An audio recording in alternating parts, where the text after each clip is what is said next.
പച്ചയണിഞ്ഞ വഴിയാത്രക്കാരന് ആദ്യ തൈ. പരിസ്ഥിതി ദിനം വേറിട്ടതാക്കി മുണ്ടയ്ക്കും CMS-LP സ്കൂൾ.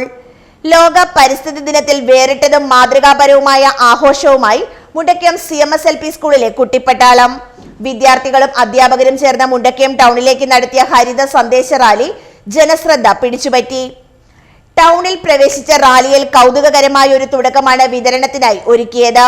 പാതയോരത്ത് ആദ്യം കണ്ട പച്ച നിറത്തിലുള്ള വസ്ത്രം ധരിച്ച വ്യക്തിക്ക് കുട്ടികൾ വൃക്ഷത്തൈ സമ്മാനിച്ചുകൊണ്ട് തൈ വിതരണോദ്ഘാടനം നിർവഹിച്ചു.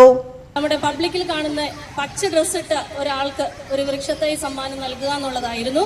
അതിനായിട്ട് ഞങ്ങൾ കണ്ടുപിടിച്ച ആളാണ് നിൽക്കുന്ന. പേരെങ്ങനെയാ?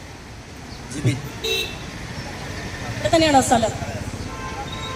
അപ്പം ജിബിൻ എന്ന് പറഞ്ഞ് ഈ ചേട്ടന് ഞങ്ങൾ ഇന്നത്തെ ഈ പരിസ്ഥിതി ദിനത്തിന്റെ സമ്മാനം കൊടുക്കുന്നു.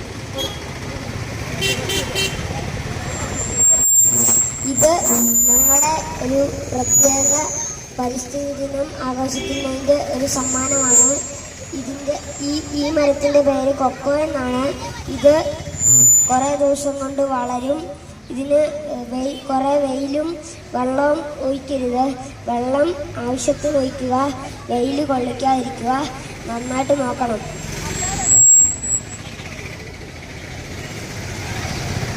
Okay, thank you. പ്രകൃതിയുടെ നിറമണിഞ്ഞവരിൽ നിന്ന് തന്നെ ഹരിത സന്ദേശത്തിന് തുടക്കം കുറിക്കുക എന്ന ലക്ഷ്യത്തോടെയായിരുന്നു ഇത്.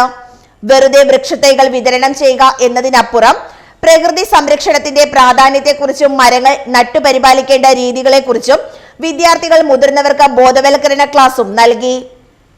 തുടർന്ന് ടൗണിലെ വ്യാപാര സ്ഥാപനങ്ങളിലും വഴിയാത്രക്കാർക്കും സൗജന്യമായി വൃക്ഷത്തൈകൾ വിതരണം ചെയ്തു.